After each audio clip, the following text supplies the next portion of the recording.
You're listening to Win-Win, an entrepreneurial community with your host, Ben Wolf. And welcome to the Win-Win podcast. This is Ben Wolf. As always, your host. I'm happy to welcome our guest today who is going to be speaking on the topic of concretizing your vision. And with that, I want to get into introducing our guest today. He is a professional EOS implementer. He is the executive director of business development at the Culinary Depot. He's the founder of the Hope Organization based in Lakewood, New Jersey, which helps families in crisis. And with that, I give you Elie Goldring, and you can learn more about him, and I'll put this in the description as well, eosworldwide.com/Elie Goldring, E-L-I-E, Goldring, spelled like it sounds. Welcome, Elie. Nice to see you today. Excellent. Thank you so much. First, thank you, Ben, for bringing me on. It's a true honor to be on your podcast as a guest. I've been fortunate to have you on mine earlier, so it's always great to be able to bring back that and be a part of yours. Just to start off and give people clarity and why I picked that subject, I think it ties in very well in the sense of being able to wear three hats and the time management and recognizing how many hours a day you want to work, where do you want to spend your time in, what are you passionate about? And we'll talk about maybe a little bit of all three of them, or just within the concept of conquering your vision and achieving your goals. I'll bring examples from all three, from the Culinary Depot side, which I've been fortunate to be part of almost 18 years now, the last 2 years as an EOS implementer, and fortunate for 8 years, the visionary and founder of the non-for-profit Hope Organization in Lakewood. Awesome. Yeah, I appreciate that. And yeah, thank you, like you mentioned, about having me on your podcast and also having me do a webinar for your community. So very grateful for that, and grateful to be sharing this topic of making your vision concrete, because I think that I think for you, there's a very, very personal angle for that, both as a business owner, as a visionary, as a head of business development at someone else's company. I think that it comes into all of that. And we're going to have people, listening to or watching this who can apply what we're talking about concretizing your vision, both for their own business, but also executives in people's businesses that can, really be intentional about what they want from their life. And so maybe you could start off, like what makes this, like, tell me your story. What makes this aspect of concretizing your vision so relevant to you in your own life? Where have you maybe slipped up or maybe not lived up to making your vision concrete in the past? What's your story? Excellent. So my story is about 45 hours long in the short version. So let's do it like in 30 to 90 seconds. I was born dyslexic. I went through the yeshiva system as a dyslexic child. That's a Jewish school system. The Jewish school system, thank you, was not pleasant. I can relate to every child from every school system that's going through that has a learning disability. So that's actually something that I'm also working on to launch a awareness and everything like that. But we'll leave that fourth hat for a time when I have more time. I was diagnosed with a learning disability as a kid. I went to actually a special ed school for 8 years, full time, like a certified special education school in Nashville where I grew up. So definitely hear where you're coming from. There you go. And I did not want to get on that school bus and do that route. So I learned that I have to learn everything in a different way and take the long cut and get around the hurdle instead of figuring out how to chip away at it and stay focused and break through and succeed. So for me, it was always going the long way and an alternate route. And through that, it made me who I am, to be a very strong individual. People appreciate my nature, my culture, my personality, and the soft side of me as well, from my grandmother and mother and all, my father and everybody else that has that piece of them. And it developed of who I am today. But I'm going to say that at the age of 25, I needed to get past being, so to speak, the victim and being a survivor. And fast forward, I did that. And then I just learned new tricks of the ways of how to get around business and develop my skills. And, that's what brought me to where I am today. That ability to take the long way and figure it out. Yeah, the long way and What is figure it what out. is the what does the long way mean? So the What does long that way is, mean? yeah, so I'll explain. The long way is when you're really avoiding the root cause of the issue, which is the stumbling block. Okay, so Hmm. if I was to take the advice that they gave me at 8, 9, 10, and 11, I think by the age of 15, I would have been past the dyslexic hurdle and on a new journey. Hmm. Instead, I skipped that. And from 8 till 25, I had to create my own pathway and my own way. Now, obviously, that long journey Because of not create addressing the dyslexia issue? Is that what you mean? By just correct, finding another way, but not addressing that N- directly. not addressing it directly. Now, The it root takes cause. the Okay. root cause. Yeah, the root cause. And it took a tremendous amount of willpower and patience and everything that 8, 9, and 10 you don't have. Now I'm an adult, I'm looking back. So that's why I could say it. You know, in the moment, I didn't realize it, but I do spend a lot of time focusing on reflecting back and making sense of everything, why it happened and how did it happen.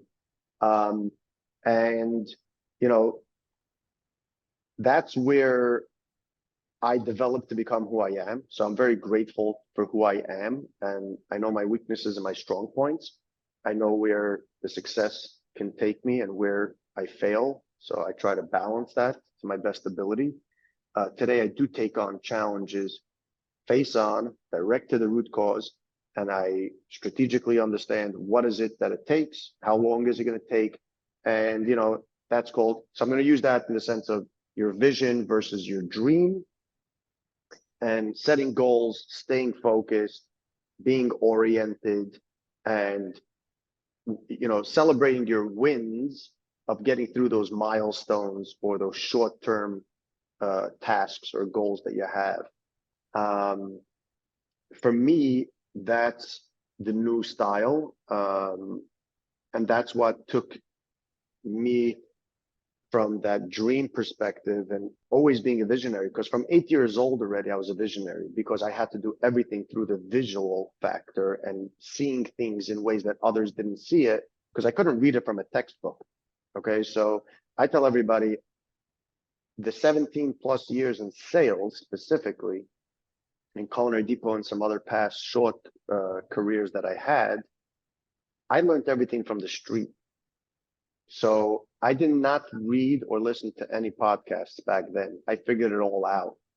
A lot of people gave me small tips here and there, but I didn't even go to seminars as often as I go now. That's why I'm a huge advocacy to go to seminars and sessions and talks and listen to podcasts and everything and read books and everything like that.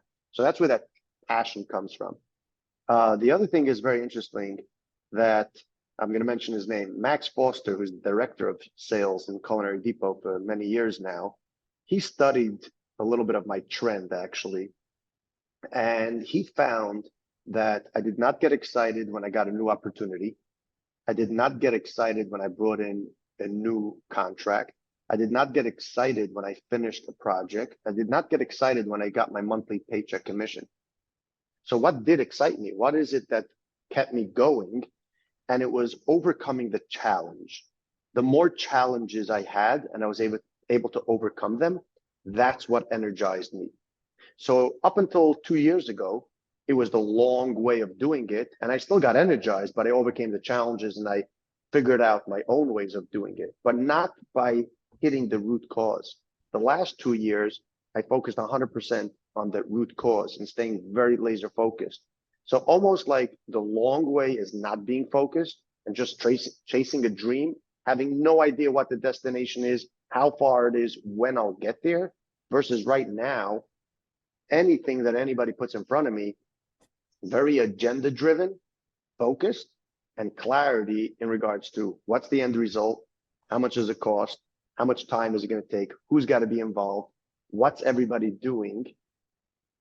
And it's just a whole new world for me. So for me, that vision, that goal, that milestone, staying focused is the tool that I'm using now to execute my vision to be able to overcome challenges.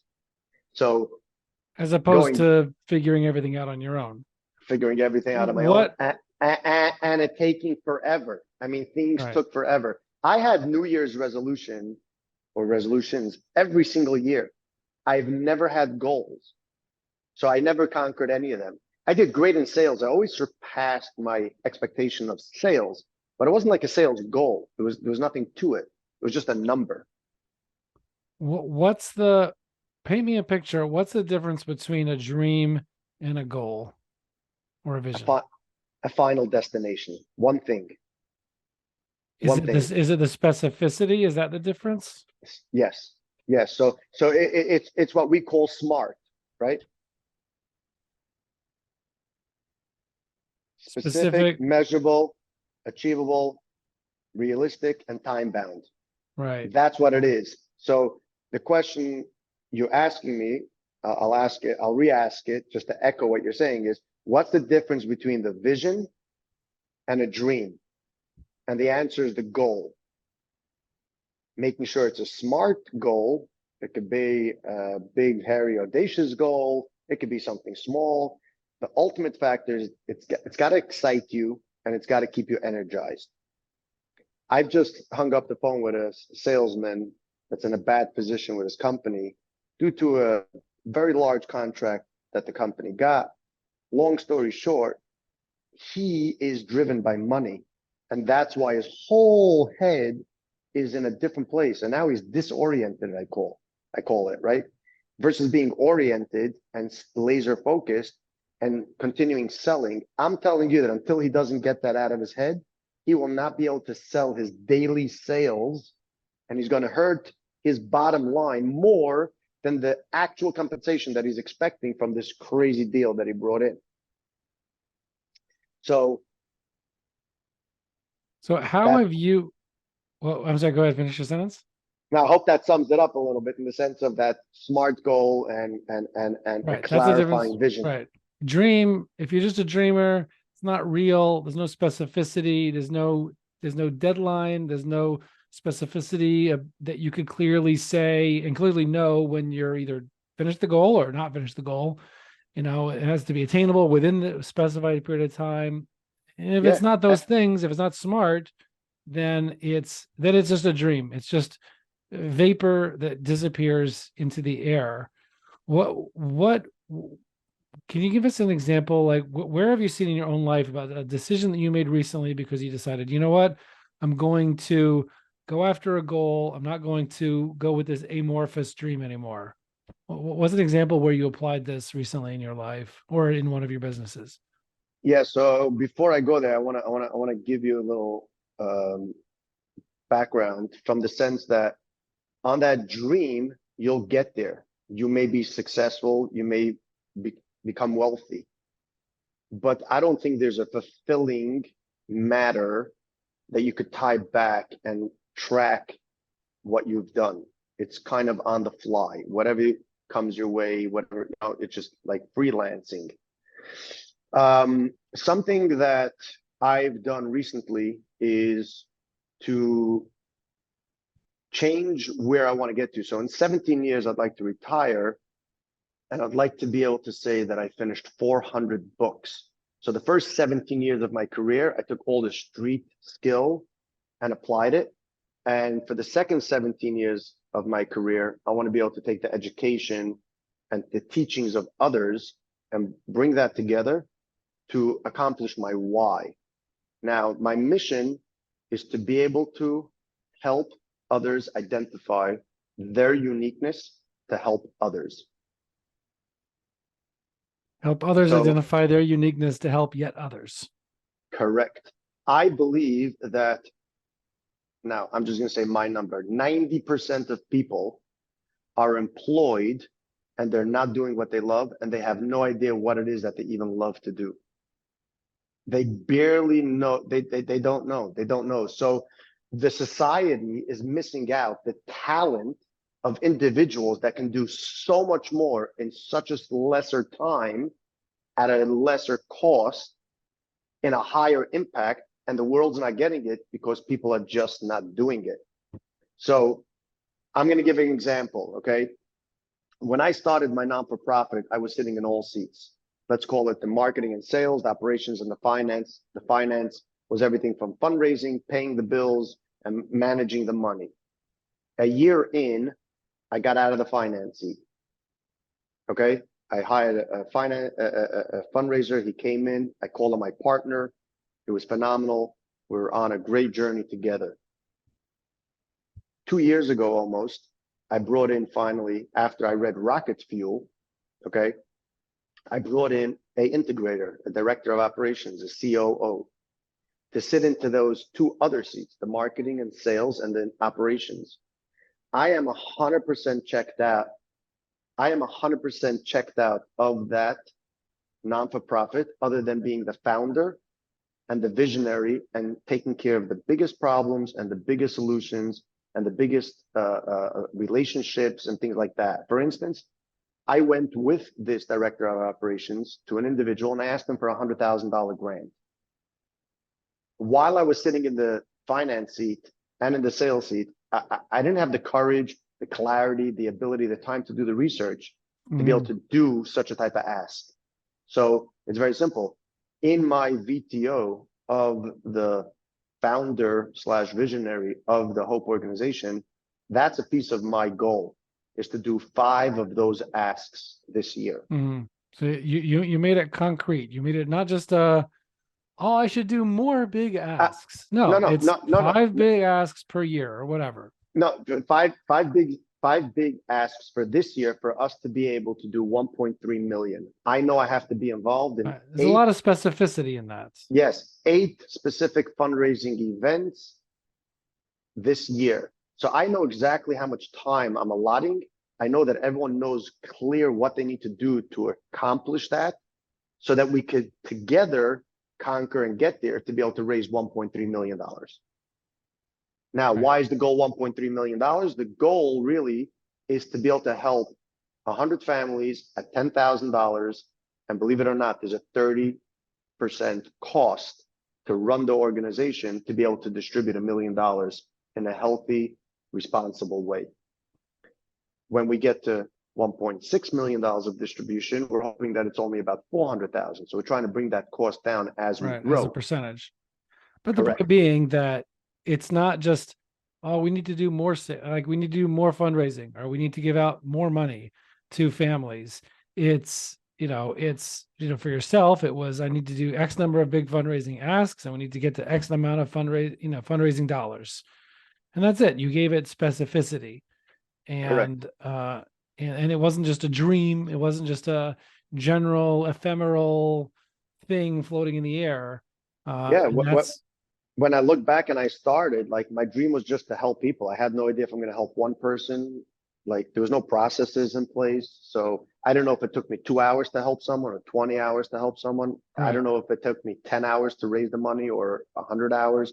So today everything is process driven, clear tasks, and we're on a great road. And I think we're going to conquer great things. Now, some people who are listening to or watching this are not the owners of their organization, but they're team members or leadership team members of someone else's business.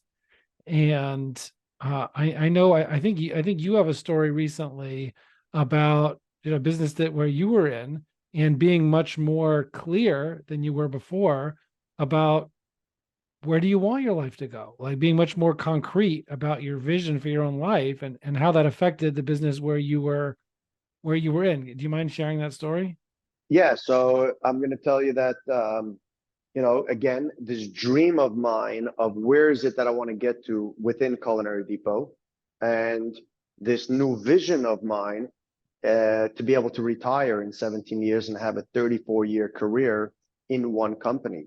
So it comes from, actually, as a EOS implementer, I live with the EOS tools. I don't do anything with it. I just use them. Okay, so I'm utilizing the tools. The tool that I use is the VTO, the Vision Traction Organizer, which I believe every individual, an employer, an employee, a CEO, a sales manager, a salesman, a secretary, everybody could fill out their own VTO. You could do it on a personal level. You could do it on a professional level. You could do it for your business. I actually have a family. So I was going to say, I have multiple VTOs.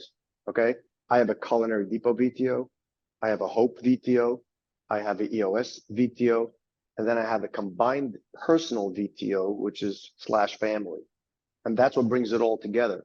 So yeah, I have rocks in each category, let's call it. And that's what brings me closer to ultimately my 17-year goal. And a lot of it is learning Clive Salvalis and Mesilas Yesharim. So I got to put it out there. That's a big piece of it. So just to put it out there. You Well, want for to know everybody like, else out there, probably, it's I think there's one is called in English Duties of the Heart. There's a book, and the other one is called, I would assume Mesilas Yesharim. That one's called the Path of the Just. I think the English translation is called. Anyway, correct. going forward though. Two great books Yeah. within the Jewish sect that really help us guide us and give us clarity and everything of that. So that's a big piece of it. No, it's not the VTO that's going to get me there. But the VTO is what gives me the clarity to Right. be able to stay confident, stay So energetic. so what happened based on that VTO clarified vision? That clarity was able to put me in the right seat. It's allowing me to allocate the time that I want to spend. It actually puts me in a mindset of understanding who is it that I want to hang out with? Why am I interacting with certain people from certain levels within their organization? And it's a very clear path to get me to my biggest goal, which is my 17-year goal out. I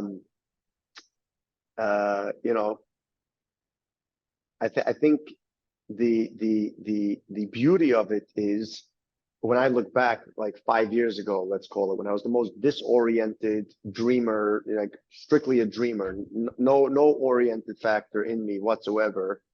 I don't know if I was able to explain any of this the way I am today, and for sure not understand where I really want to be. With having such clarity, it also gives me a real good idea of who is it that I want to be as a leader, because I have big goals. I do set very high standards and complicated ones, if I may say, because again, what energizes me, the being able to achieve a roadblock or an obstacle, overcoming that challenge. So it's about getting the right people aligned with me. And Gino Wickman's book in the EOS Life, he has another small piece in there. And one of the things that I learned almost 3 years ago now, 10 disciplines. The 10 disciplines, is say no. Like anybody who called me for anything 2-3 years ago got a yes. Mm-hmm. And I was able to do everything because all I had to do is dream about it. Like sometimes I would achieve it, sometimes I didn't achieve it, and who cared? I tried, and just for trying, I'm a great dreamer. Today, if I don't see the ability of the path of achieving it, and I have the time and the patience and the mindset, that everything has to fall into place. Like there's 10 lists that I got to go through before I tell someone yes today something, is because I want to stay crystal clear to that vision. And every yes that I say that I should say no to is a little bit off the road, so to speak. Right. So what people can take away from this is that both for your role as an individual human being, your role as an employee, for your role in your own business, you paint a clear picture of what your vision is, what your goals are in concrete terms, using that vision traction organizer or VTO as a tool. Where do I want to be in 10 years, 5 years, 3 years, 1 year, end of the quarter? What are my numbers? And you measure your behavior against that vision, and you measure your decisions, it sounds like, based on, is this decision going to get me closer to my vision? It's going to move me further away from my vision. And even as an employee, you ask, is this getting me towards where I want to get to in life?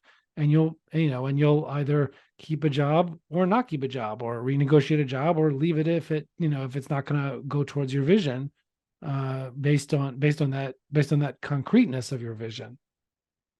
Correct. And I think two parts that I want to add to that, and I think that's like you said, a piece of the takeaway is on the vision traction organizer, there's something called the issues list. And a piece of it of how I use it on a personal level, we're talking about now people that want to use it on a personal level, don't get the wrong implementation of how to use that in a business section of the VTO in a business, is that I don't make rash, quick, impulsive decisions. Everything goes on there and it sits there for a little bit of time. So if I didn't accomplish something this quarter, or while I make a decision, should I do it this quarter? Like you said, I tie it first back to my 10-year, okay? Then to my 3-year, then to my 1-year. And if it aligns with all of them, then I put it in as a smart rock. And now I know my milestones, what do I have to achieve, how I'm going to do it, who's going to be involved, and all of that. And did it clear any of those issues out? Or hold on a second, I just added something into this quarter's section and I cannot touch it because there's 3 things in the way of issues that I know that I can't accomplish it because I got to get either a process in place, I got to hire someone, I got to get the resources, the funding, whatever it is. You see how I kind of bring that all together and stay laser focused on that big 10-year goal. That keeps me out of that dreaming. There's no more dreaming, if that sums it up for you. Yeah. No, I like your point about saying no, right? Meaning anything that you're going to, someone's going to ask you to do, or maybe even an idea that you yourself have about something to do. You don't say yes to yourself or to other people until you've measured that idea or that request against, does this move me, does this move me along my path? Does this move me along my goals, my vision that I've concretely set aside and put in writing for myself, but where I want my life or my business to go in 10 years and 3 years and 1 year at the end of the quarter? If it's in line with all of that, great. And, we could do it, or at least consider doing it if there's still bandwidth available in the system, or say yes or no, or add it to the issues list as, if it's aligned, but just not for now, we can add it to the issues list, potentially consider it for later. But that's great stuff. And concretize. Yeah. So I guess what you're saying you want people to come away with is, don't be a dreamer. Right? We say, like John Lennon said in that song, like, I think I'm a dreamer, I'm not the only one. Don't be a dreamer. Be a visionary. Be someone who concretely defines their vision and then tests their current path and the possible lines that they might go down against that concrete vision, with time-bound, clear goals about which you could clearly know whether you're done or not done because they're clearly defined. Correct. And just to give some clarity and a couple of tips as we wrap this up, I don't want anybody to stop dreaming. Okay. So while you're dreaming, all of that goes onto the issues list on the VTO. Right. And then you could decide, does it fit the goal? Don't squash it. Don't squash it. That's number one. So don't break your dreams. You got to be dreaming from a perspective of realisticness, just so that you don't get lost and regret and look back 25 years and say, I really never accomplished what I wanted to. And now you're dreaming about new things and you just stay a dreamer. Number one. Number two, in regards to a couple of tools that I use today that help me achieve that vision, okay, is delegate and elevate. Obviously, with that comes the right people sitting in the right seat. But the tool that I want to stress on is the clarity breaks and the L10 meetings. So I have, for my non-for-profit, I have bi-weekly meetings. I don't have to have it every single week because it's a very small entity and I'm very level 10 limited. meeting, just for those out there who are not familiar, that's the leadership team meeting for the organization, and you do it every other week in your nonprofit. Correct. So it should be done every single week. In Culinary Depot, I have actually 3 different leadership meetings with different people on a weekly cadence with the same agenda on the same day. And that's the purpose of it, is to have the same agenda, same day, start on time, end on time, and be able to move the needle and stay focused. So those are the 3: clarity breaks, meetings just with an agenda. For people that are recently interacting with me and ask me for my time, and Ben, it's going to sound selfish, but I'm telling you that's how I achieve my goal, is if you don't give me the agenda and if it doesn't tie into my why, you're not going to get more than probably 5 or 10 minutes of my time. Right.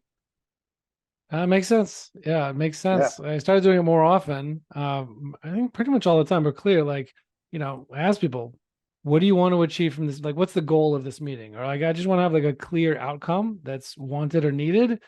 And if it's just most of the time, if it's one of these like, oh, we just want to like learn about each other's businesses and see where there might be synergies, just sort of this totally unfocused meeting. Usually unless I have an agenda, like, don't take those meetings yeah, anymore. But definitely hear what you're saying. All right, get a concrete vision, get it in writing, use the VTO, the Vision Traction Organizer tool, use the clarity breaks as ways of like resetting and getting clear about things, and so you don't get overwhelmed, getting more clarity. And what was the third thing? Oh, and the regular cadence meetings with the people with whom you're working in order to achieve things using a set agenda, same time, same day, every week. correct. All right. There you Thank go. you, Elie. I appreciate That it. wraps it up. I'm sure everybody else appreciates it. And I hope this makes sense for now, people, that they understand I'm 100% devoted at the time to achieve what I want to achieve, to impact people, to be able to accomplish that they should be able to get to utilize their uniqueness to help others. God willing. Thank So you. it's forwarding that mission that you mentioned at the beginning of the conversation. So this interview. So I appreciate that, and hopefully, people who are listening to and watching this will be able to take that away from it and be able to achieve more of their own dreams, by turning them into vision and not remaining just as a dream. So thank you very much, Elie. I appreciate it, and I appreciate you coming on. Excellent. Thank you so much for having me. And I'll just give myself a plug for those that want time with me in regards to helping them with their vision and getting out of that dreaming factor. On LinkedIn, exactly the way it's spelled, Elie Goldring, as an EOS implementer. You'll find me on LinkedIn. Ben, Awesome. thank you, thank you, thank you. My pleasure. Definitely reach out if you want help talking through turning your dream into a concrete vision. Talk to Elie Goldring. Thank you for this. I appreciate it. And everybody else, will see you on the other side. You're listening to Win Win, an entrepreneurial community with your host, Ben Wolf.